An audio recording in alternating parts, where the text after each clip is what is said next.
ప్రధానంగా అందరిలో ఒక సందేహం ఏంటంటే నేనేది ఒక కామన్ పబ్లిక్‌లో ఉండేది. ఏసీబీ అధికారుల విచారణ ఎలా జరుగుతుంది? ఎవరినైనా విచారించాలంటే లోపల ఎలా ఉంటుంది సార్? మామూలుగా ఒక ఆఫీస్ రూమ్ ఉంటుంది. అందులో టేబుల్, కుర్చీ ఉంటుంది. ఇన్వెస్టిగేటింగ్ ఆఫీసరు ఆయనకి పక్కన బృందం కూడా వాళ్ళు కుర్చీలో కూర్చుంటారు. ఈయన్ని కుర్చీల్లోనే కూర్చోబెడతారు. కూర్చోబెట్టి కొన్ని ప్రశ్నలు వేస్తారు. ఆయన చెప్పాలి. అంతే, అంత తప్పితే ఏముండదు. తెలియదు, మర్చిపోయాను, గుర్తులేదు ఇలాంటి సమాధానాలు వచ్చినప్పుడు అసలు థర్డ్ డిగ్రీ అనే ప్రాసెస్ ఉంటుందా ఏసీబీ దగ్గర?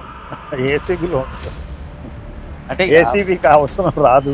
ఇది డాక్యుమెంటరీ ఎవిడెన్స్, క్లియర్ డాక్యుమెంటరీ ఎవిడెన్స్లో చెప్పేదాన్ని బట్టి మనకు అర్థమైపోతుంది. ఇతను నేరస్తుడని ఫిక్స్ చేసి ఇతను అరెస్ట్ చేయాలని చెప్పి కూర్చోకూడదు. ఇన్వెస్టిగేటింగ్ ఆఫీసర్ ఎప్పుడు కూడా he should arrive at the truth, he should know the truth. సత్యశోధన అనమాట ఇన్వెస్టిగేషన్ అంటే, సత్యశోధన. డాక్యుమెంటరీ ఎవిడెన్స్లో ఏం చెప్తుంది, ఈయనేం చెప్తున్నాడు, అసలు నిజమేంటి అని తెలుసుకోవటం ఇన్వెస్టిగేటింగ్ ఆఫీసర్ యొక్క ప్రధానమైనటువంటి డ్యూటీ. అది ఏసీబీ అనగానే అధికార పార్టీ ఒత్తిడి ఉంటుంది అధికారుల మీద. ఎవరైతే ప్రతిపక్ష నాయకులు ఉంటారో వాళ్ళని టార్గెట్ చేయండి, వారిని అరెస్ట్ చేయండి, వాళ్ళ మీద కేసులు బనాయించండి అని ఇబ్బంది పెట్టండి అని అధికార పార్టీ ఒత్తిడి ఉంటుందని విమర్శలు వస్తూ ఉంటాయి. ఎందుకు కేటీఆర్ కూడా మాట్లాడుతున్నారు, మేము రేవంత్ రెడ్డిని ప్రశ్నిస్తాం, మా మీద ఎన్ని కేసులు అయినా.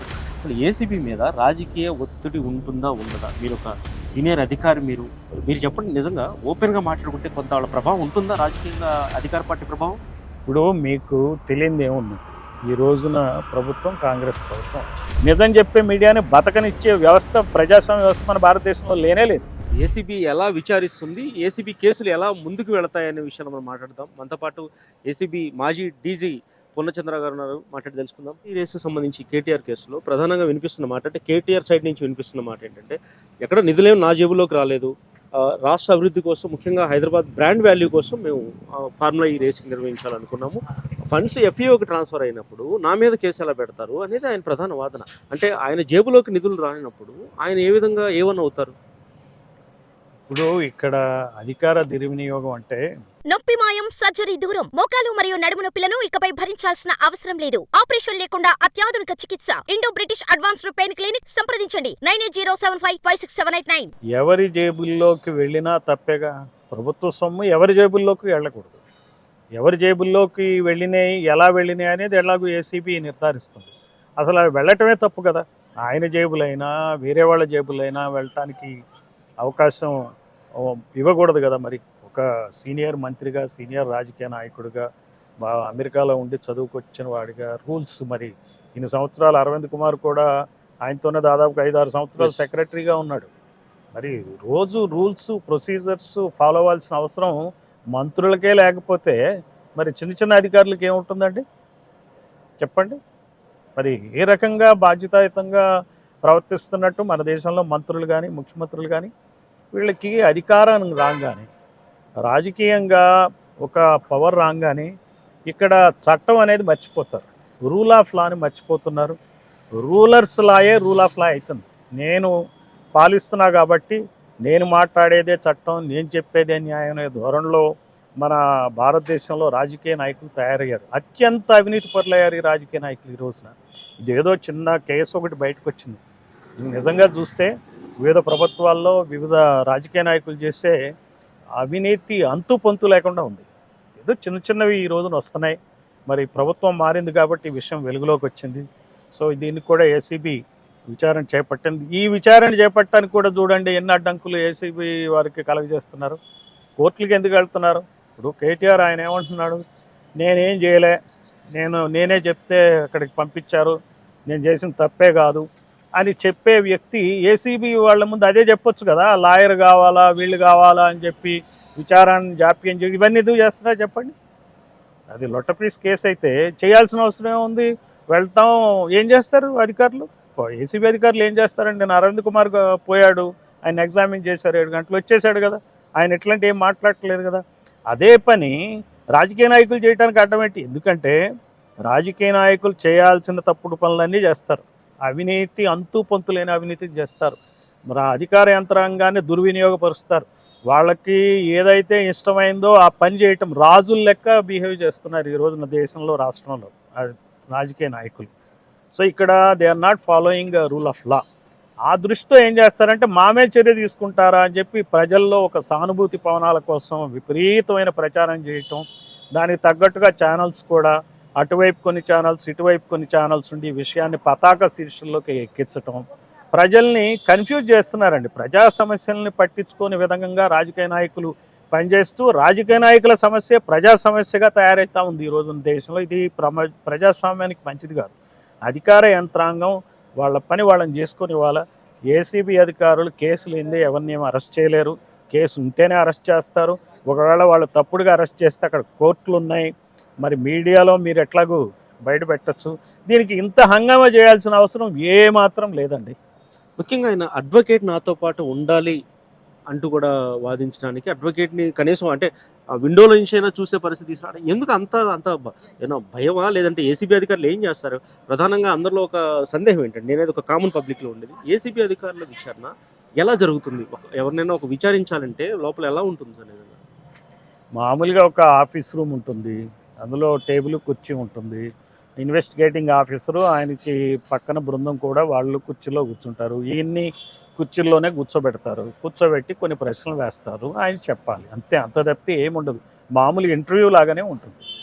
మీరు ఇప్పుడు నాతో ఎట్లా మాట్లాడుతున్నారో పోలీస్ అధికారులు కూడా ఆయనతో అలానే మాట్లాడతారు. దీనికి అడ్వకేట్ ఎందుకు? అడ్వకేట్ అవసరమా నిజంగా? కేటీఆర్ కోరినట్టుగా ఇక్కడ కేటీఆర్ ఏం ఆలోచించి అడ్వకేట్ని అడిగి ఉండొచ్చు? 2 రకాలండి. డిలే ప్రాసెస్, ఎన్ని రోజులు నానితే అంత ప్రచారం వస్తే ప్రజల్లో సానుభూతి వస్తుంది. ఈయన వేధించారు అని చెప్పుకోవటం, సానుభూతిని తెచ్చుకోవడానికి చేసే ప్రయత్నం, అదొక ప్రయత్నం. రెండో ప్రయత్నం, వీళ్ళు ఒక్కొక్కసారి లాయర్లు కూడా తప్పుడు సలహాలు ఇస్తారు. ఈ లాయర్లు ఎట్లా ఉంటారంటే, ఒక సమస్యలో ఇరుక్కున్నప్పుడు ఈ సమస్యలో ఇరుక్కున్న వ్యక్తిని రాంగ్గా డైరెక్ట్ చేసే లాయర్లు కూడా ఉన్నారు. వాళ్ళు ఏమంటారంటే, మీరు ఇది చెప్పొద్దు, అది చెప్పొద్దు, మీరు వెంటనే వెళ్ళొద్దు, వాయిదా తీసుకోండి. సో లేనిపోని అనుమానాలు క్రియేట్ చేసి, ఇప్పుడు లాయర్ల పరిస్థితి ఎట్లుంటుందంటే, ఎంత గట్టిగా మనం ఆ వ్యక్తిని కన్ఫ్యూజన్లో భయంలో పెడితే అంత ఎక్కువగా డబ్బులు కూడా వస్తాయి, అంత బాగా పనిచేసామనేటువంటి అభిప్రాయం కూడా వస్తుంది. నన్ను అడిగితే కామన్ సెన్స్తో వ్యవహరించాల్సిన విషయం ఏంటంటే, కేటీఆర్ ఈ రోజుకైనా సరే నేనేం తప్పు చేయలేదు అనే భావన ఉన్నప్పుడు తను ఇటువంటివన్నీ మానేయాలి, చాలా హుందాగా ప్రవర్తించాలి. మనం యూకేలో మనం చూసినట్టుంటే, ఒక ప్రైమ్ మినిస్టర్ కొడుక్కి ఫైన్ వేస్తే ప్రైమ్ మినిస్టర్ స్వయంగా పోలీస్ స్టేషన్కి వెళ్ళి కొడుక్కి బెయిల్ ఇచ్చి తెచ్చుకుంటాడు. అందులో రూల్సే ఫాలో అవుతాడు. అందులో ఏ హంగామా ఏ హడావిడి ఉండదు. ఈ రకంగా మన రాజకీయ వ్యవస్థ మెరుగవ్వాల్సింది పోయి నానాటికి దిగజారిపోతూ ఉంది.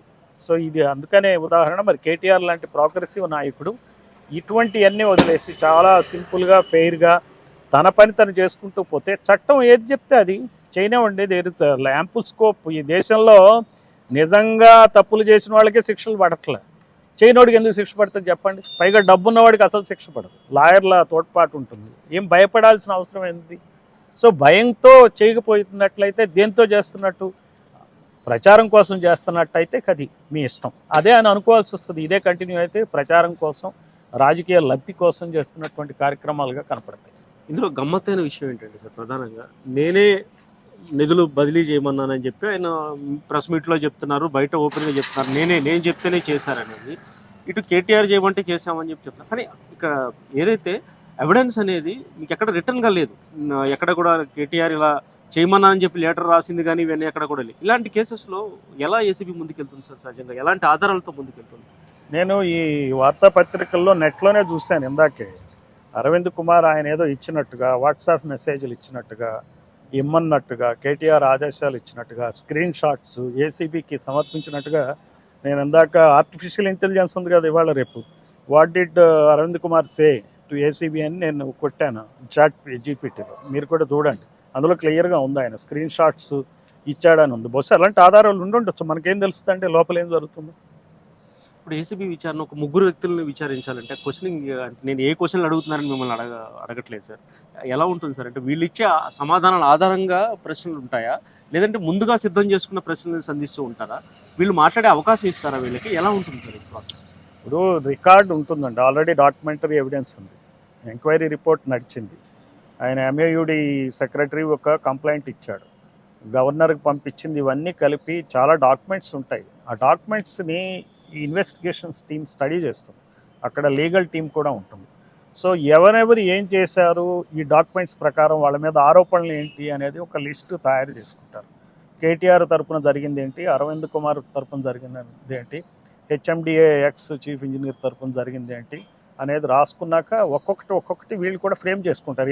ఎందులో మనం వెళ్ళిన ప్రశ్నలు అడగాలనేది ఒక ఫార్మాట్ ఉంటుంది. తయారు చేసుకున్నాక విచారణ జరుగుతున్నప్పుడు కొన్ని కొత్త కోణాలు బయటపడుతూ ఉంటాయి. ఇచ్చే సమాధానం అతనే చెప్తాడు, వేరే వాళ్ళు చెప్తాడు, దాన్ని దృష్టిలో పెట్టుకుని క్వశ్చన్స్ చేస్తారు. మళ్ళీ రెండోసారి సెకండ్ రౌండ్ కావాలంటే మళ్ళీ పిలుస్తారు, మళ్ళీ ఎంక్వైరీ చేస్తారు. They'll come to a conclusion, పూర్తి ఆధారాలని చేస్తారు. ఇది మామూలుగా కామన్ సెన్స్తో మనం ఆలోచిస్తే మీరు రేపు రిపోర్టర్గా ఎవరినన్నా ముగ్గురిని ఎగ్జామిన్ చేయాలంటే ఇదే పని చేస్తారు. ఏమేం క్వశ్చన్లు అడగాలో మీరు నిర్ణయించుకుంటారు, ఆ రకంగా అడుగుతారు. చెప్పేవాడిని బట్టి కూడా కొన్ని కొత్త క్వశ్చన్లు వేస్తారు, కొత్త ఇన్ఫర్మేషన్ వస్తుంది. ఇదే మాదిరి వాళ్ళు చేస్తారు. అంటే ఇప్పుడు తెలియదు, మర్చిపోయాను, గుర్తులేదు ఇలాంటి సమాధానాలు వచ్చినప్పుడు అసలు థర్డ్ డిగ్రీ అనే ప్రాసెస్ ఉంటుందా అసలు ఏసీబీ దగ్గర? ఏసీబీలో ఉండదు, అంటే ఏసీబీకి అవసరం రాదు. ఇది డాక్యుమెంటరీ ఎవిడెన్స్, క్లియర్ డాక్యుమెంటరీ ఎవిడెన్స్లో చెప్పేదాన్ని బట్టి మనకు అర్థమైపోతుంది. సార్ డాక్యుమెంటరీ ఎవిడెన్స్ అని మీరే అంటున్నారు, సహజంగా అందరికి వచ్చే సమాధానం. మరి అంత ఎవిడెన్స్ ఉన్నప్పుడు వీళ్ళని విచారించి ఏ విధంగా ఇంకా అంటే ప్రాసెస్ కనుక్కోవాలి. ఎప్పుడు కూడా విచారణలో ఏంటంటే నేరాల అభియోగం ఎవరి మీద అయితే వేశారో వాళ్ళ వ్యూని కూడా మనం ఎప్పుడు తెలుసుకోవాలి. ఆ వ్యూ అది ప్రిన్సిపల్స్ ఆఫ్ న్యాచురల్ జస్టిస్ కింద వస్తుంది. రెండోది కొత్త సమాచారాలు రావచ్చు. మనకి డాక్యుమెంట్ ఏం మాట్లాడుతుంది అనేది ఒకటి ఎత్తు అయితే, వీళ్ళని మాట్లాడటం ద్వారా ఇంకొన్ని కొత్త విషయాలు కూడా బయటకు వస్తాయి కాబట్టి మాట్లాడాలి. ఎప్పుడు కూడా we should give what KTR says.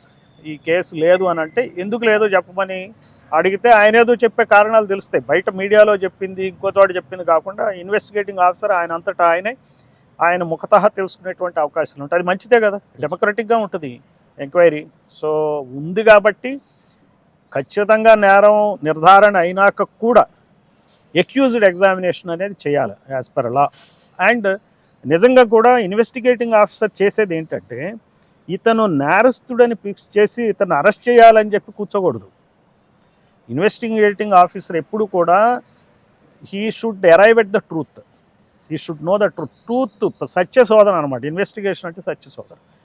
Documentary ఎవిడెన్స్లో ఏం చెప్తుంది, ఈయనేం చెప్తున్నాడు, అసలు నిజమేంటి అని తెలుసుకోవటం ఇన్వెస్టిగేటింగ్ ఆఫీసర్ యొక్క ప్రధానమైనటువంటి డ్యూటీ. అది ఆ భాగంగా ఆయనతో కూడా మాట్లాడతారు. ఈ సెక్షన్లు ఎలా ఉంటుంది సార్ పనిష్మెంట్? నిజమైతే 13(1) కానీ ఇవన్నీ 13 కానీ ఈ సెక్షన్స్ ఎలా ఉంటుంది పనిష్మెంట్? 7 years కన్నా ఎక్కువ ఉంటుంది ఇంప్రిజన్మెంట్. ఫైనల్గా నాదొక ప్రశ్న సార్, సహజంగా ఏసీబీ అనగానే అధికార పార్టీ ఒత్తిడి ఉంటుంది అధికారుల మీద. ఎవరైతే ప్రతిపక్ష నాయకులు ఉంటారో వాళ్ళని టార్గెట్ చేయండి, వారిని అరెస్ట్ చేయండి, వాళ్ళ మీద కేసులు బనాయించండి అని, ఇబ్బంది పెట్టండి అని అధికార పార్టీ ఒత్తిడి ఉంటుందని విమర్శలు వస్తూ ఉంటాయి. ఎందుకు కేటీఆర్ కూడా మాట్లాడుతున్నారు, మేము రేవంత్ రెడ్డిని ప్రశ్నిస్తాం, మా మీద ఎన్ని కేసులు అయినా పెట్టు. అసలు ఏసీబీ మీద రాజకీయ ఒత్తిడి ఉంటుందా ఉండదా? మీరు ఒక సీనియర్ అధికారి, మీరు చెప్పండి. నిజంగా ఓపెన్గా మాట్లాడుకుంటే కొంత వాళ్ళ ప్రభావం ఉంటుందా రాజకీయంగా, అధికార పార్టీ ప్రభావం? ఇప్పుడు మీకు తెలియదు ఏముందండి, ఈ రోజున ప్రభుత్వం కాంగ్రెస్ ప్రభుత్వం వచ్చింది. కాంగ్రెస్ ప్రభుత్వం రాబట్టే కదా కేటీఆర్ చేసిన అవకతవక అనేది బయటపడింది. అదే కనుక బీఆర్ఎస్ ప్రభుత్వం ఉంటే ఇది బయటకు వస్తుందంటే నాకు చెప్పండి, వచ్చినా దీన్ని ఎవరన్నా పట్టించుకుంటారా? అందువలన ఎప్పుడు కూడా రాజకీయాల్లో ఎలా ఉంటుందంటే మనం వాళ్ళు ఏ ఉద్దేశంతో చేస్తున్నారు అనేది పక్కన పెట్టి ఈ రోజున మనం డెమోక్రసీలో ఆలోచించాల్సింది ఏంటంటే తప్పు చేసిన వాళ్ళని ఖచ్చితంగా వాళ్ళ మీద చట్టపరమైన చర్యలు తీసుకుంటున్నారా లేదా అనేది మనం, అది జరిగితే చాలండి. ఫస్ట్ ఈ పార్టీ ఉన్నప్పుడు ఆ పార్టీలో వాళ్ళని, తప్పులు చేసిన వాళ్ళని అరెస్ట్ చేస్తే తప్పేం కాదు. అలానే ఇంకో పార్టీ వచ్చినప్పుడు ఇప్పుడు అధికారంలో ఉన్న వాళ్ళని, తప్పులు చేసిన వాళ్ళని అరెస్ట్ చేస్తే తప్పేంటి చెప్పండి? లేకపోతే ఎవరు అరెస్ట్ చేయాలి వీళ్ళని ఎవరు అరెస్ట్ చేయాలనే సమస్యకి ఈ పార్టీలు కాదు అంటే మనం ఏం చేయాలా? ఈ పోలీసుని టోటల్గా అటానమస్ చేయాలి, ఏసీబీని అటానమస్ చేయాలి. సో ఈ అటానమస్ చేసే ప్రక్రియలో భాగంగా మన దేశంలో ఉన్నటువంటి భారతీయుల్లో ఉన్నటువంటి నైతికత ఏమాత్రం ఉందో చూసుకోవాలి. మనం నిజానికి ఎంత నిలబడే లక్షణం ఉంది మన జాతిలో, భారత జాతిలో. నిజానికి ఎంత ట్రూత్ఫుల్గా ఉంటాం మనం, ఎంత అవకాశవాదులు. ఒక కామన్ మ్యాన్ కానీ ఒక చదువుకున్నవాడు కానీ ఎంత ట్రూత్ఫుల్గా ఉంటున్నాడు ఈ రోజున చెప్పండి. సో ఈ ట్రూత్ఫుల్నెస్ మీద కొన్ని అనుమానాలు ఖచ్చితంగా ఉన్నాయి. అందుకని ఈ రోజున ఎవరికి అటానమీ ఇచ్చే పరిస్థితి కూడా లేదు. మనం ఈ రోజున మీడియా మోస్ట్ అటానమస్ వ్యవస్థ మీడియా, కానీ మీడియా చాలా పక్షపాతంగా వ్యవహరించే సంస్థల్లో మీడియా ఫస్ట్ వస్తుంది. కొంతమంది అంటే కొంత మీడియా, ఒక మీడియా ఒకవైపు, ఇంకో మీడియా ఇంకో వైపు, మూడో మీడియా అటు ఇటు కాకుండా జాగ్రత్తగా. ఎస్ అంతేగాని గట్టిగా నిజం చెప్పే మీడియా ఏది లేదు ఈ రోజున. ఎక్స్ పార్టీ మీద గట్టిగా చెప్తారు, అబద్ధాలు నిజాలు కలిపి చెప్తారు, వాడు దొంగ అని. మీద సొంత పార్టీని దాచేస్తారు. ఉమ్. మూడో మీడియా ఉంది కదా, ఈ మూడో మీడియాని వీళ్ళు బతకనివ్వరు, ఈ రెండు వర్గాలు. అందుకని వీళ్ళు ఏం చేస్తారంటే మోడరేట్గా ఏదో పాము చావకుండా కర్ర ఎరగకుండా చెప్తారు. అంతేగాని ఖచ్చితమైన నిజం చెప్పే మీడియాని బతకనిచ్చే వ్యవస్థ, ప్రజాస్వామ్య వ్యవస్థ మన భారతదేశంలో లేనే లేదు. సార్ ఇంకొకటి, అరెస్ట్ అనేది ఎప్పుడు చేస్తారు? విచారణ సందర్భంలో అరెస్టులు చేసే అవకాశం ఉంటుందా అసలు కేటీఆర్? ఎప్పుడైనా చేయొచ్చు. వాళ్ళకి ఎవిడెన్స్ ఎట్లా ఉంటుందంటే, పోలీస్కి ఇది ప్రైమా ఫేసి మెటీరియల్ ఉంది, అరెస్ట్కి సరిపోతుందంటే అరెస్ట్ చేయొచ్చు. ఏ క్షణమైనా ఏ క్షణమైనా అరెస్ట్ చేయకుండా కూడా దర్యాప్తు కొనసాగించవచ్చు. లేదు వీళ్ళు వెళ్ళి బెయిల్ తెచ్చుకుంటారు, ఇది చేస్తారంటే దాన్ని అవాయిడ్ చేయడానికి కూడా అరెస్ట్ చేయొచ్చు. మరి అరెస్ట్ చేయకపోతే ఇలాంటి కేసుల్లో ప్రజలకు ఏం మెసేజ్ ఇస్తుంది ఏసీబీ చెప్పండి? తప్పు చేసినప్పుడు అరెస్ట్ చేయలేదంటే మరి ప్రజలకు ఏ మెసేజ్ ఇస్తుంది? మీరే ప్రశ్నిస్తారుగా, మీడియా ప్రశ్నిస్తారు కదా. సో అందువలన వాళ్ళకు కూడా కొన్ని ఈ రోజున ఏసీబీకి కూడా అరెస్ట్ చేయక తప్పని పరిస్థితులు కూడా ఏర్పడుతున్నాయి. ఎందుకంటే ప్రజలు మొత్తం వాచ్ చేస్తున్నారు, ఇది జరిగిందా లేదా, జరిగితే ఏసీబీ ఏం చెప్తుంది, జరిగిందని చెప్తుందా, జరిగిందని చెప్తుంటే అరెస్ట్ చేశారా లేదా, చేయకపోతే ఎందుకు చేయలేదు, మళ్ళీ దీని మీద మళ్ళీ మనకు వరుసగా నడుస్తుంటుంది అనమాట. అందుకని చెప్పి ఏసీబీ కూడా పరిస్థితి ఎలా ఉంటుందంటే అన్ని రకాలుగా ఆలోచించి చేసుకోవాల్సిన పరిస్థితి ఉంటుంది. They have to go for arrest if there is evidence. They cannot avoid arresting him if there is evidence, and they should not also. Thank you sir. ఇది ఖచ్చితంగా విచారణ చేయదగ్గ కేసే. అదేవిధంగా విచారణ సమయంలో ఒకవేళ ఆధారాలు అప్పుడే తేలితే కానీ ఎనీ టైం కేటీఆర్ని అరెస్ట్ చేయొచ్చు అంటున్నారు ఏసీబీ మాజీ డీజీ పూర్ణచంద్ర గారు. శేషవిపి దేశం, హైదరాబాద్.